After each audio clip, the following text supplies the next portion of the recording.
पर थोड़ा सा ध्यान दीजिएगा। नदी में लहर नहीं है तब वह नदी नदी नहीं है। अब नाला कहा जा सकता है या तो गड्ढा। नदी में लहर नहीं है तब वह नदी नदी नहीं है।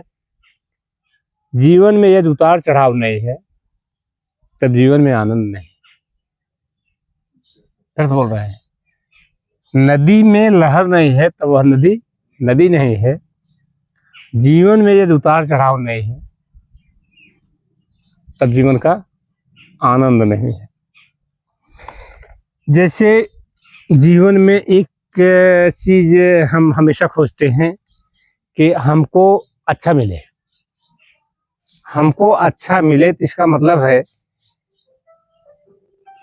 कल जैसा आज न रहे। क्या? कल जैसा आज न रहे, अभी तो नया कुछ मिलेगा। और सबसे बड़ी बात इस धरती की है, जीवन हमेशा बाहर खोजता है। क्या?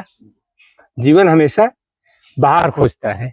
यह कभी भी अपने लिए दुख छूना नहीं चाहता। हर जीवन की बात है। लेकिन दुख यही होता है कि यह सुख की तलाश में स्वयं के लिए खाली दुख जीवन भर बटोरता है। सुख की अनुभूति पूरा इसको नहीं हो पाती है, क्योंकि जिस चीज के लिए संघर्ष करता है, अगर चीज है, वस्तु है या पद है, गरिमा है, तो उसको मिलने के बाद उसको बचाने की बहुत बहुत ज्यादा ताकत झोंकनी पड़ती है।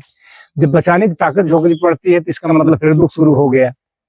पाने के लिए पहला दुख, संघर्ष किया गया, उसके बाद मिला तो दूसरा सुख दुख बचाइए। बचाने में दोनों तरफ आपकी और हमारी ऊर्जा जा रही है। लेकिन जीवन इसी का नाम है, यहाँ दुख और सुख आते रहें जाते रहें। दुख आता है तो हमको एक नई दिशा के लिए उत्सुक करता है, दौड़ने के लिए, नया रास्ता खोजने के लिए मजबूर करता है। और सुख अगर आता है तो थोड़ी देर के लिए हमारे सारे बंधों को, हमारे सारे आयाम को, हमारे सारी जकड़न को समाप्त कर देता है। सुख का अनुभव यही है कि आप खिलखिलाकर मुस्कुरा देते हैं, और दुख का अनुभव है कि आप सिकुड़ जाते हैं। मतलब इतना ही फर्क है और कुछ नहीं। जब सुख आएगा तो आप खुल जाएंगे, दुख आएगा तो आप सिकुड़ जाएंगे। लेकिन अगर आप हमेशा सिकुड़े ही रह गए तब भी आनंद नहीं है। अगर आप हमेशा खुले ही रह गए तब भी आनंद नहीं। क्यों? एक जैसा जीवन जो है जीने वाला व्यक्ति जो होता है वह बहुत बहुत ऊंचाई तक साधना करने के बाद पहुंच सकता है। हम लोग गृहस्थ आश्रम वाले हैं, शायद उस स्टेज तक, उस स्तर तक नहीं पहुंच पाएंगे, क्योंकि हमारे साथ परिवार है, बाल गोपाल है, समाज है, संबंध है, सबका निर्वहन एक साथ करना पड़ेगा।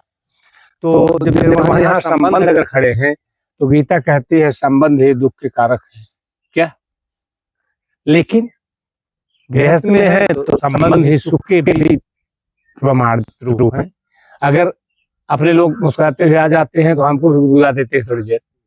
लेकिन एक संत के लिए जो समाधि से होते हैं, जंगल में रहते हैं, वैराग्य धारण किए हुए हैं, उनका अपना मन ही हंसाएगा, मन ही रुलाएगा। ऐसा नहीं है कि वो हमेशा एक जैसा रहते हैं।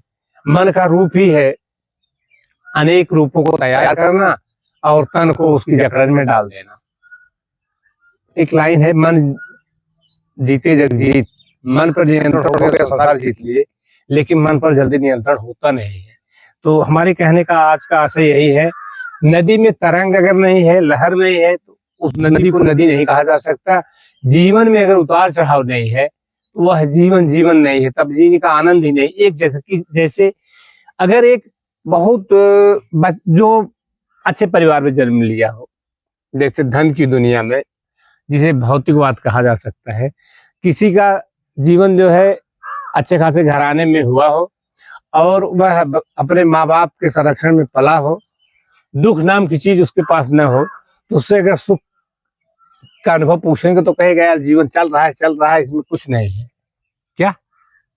लेकिन एक गरीब घराने के बच्चे से पूछेंगे तो भर पेट अगर भोजन करा देंगे तो कहेगा यही सुख है, थोड़ी देर पहले हम बहुत बड़े दुख में थे। बात समझिएगा, दोनों एक जैसा है, सिक्के के दो पहलू हैं, एक ही सिक्के के दोनों हैं। सुख और दुख अलग से आता नहीं है। तो कहने का मतलब एक जैसा भाव जीने वाला व्यक्ति जीवन का आनंद ही नहीं पाया है। बात समझिए, जैसे महात्मा बुद्ध जी राजा के यहाँ पैदा हुए, लेकिन दुख झेलने के लिए उन्होंने वैराग्य धारण किया। राजा जनक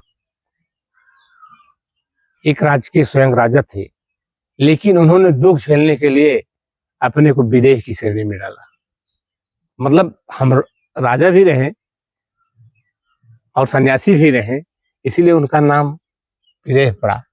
तो हम और आप ये अपेक्षा अगर करें कि हमारे दरवाजे पर सुख हमेशा रहेगा, तो जीवन का आनंद नहीं आएगा। दुख भी आए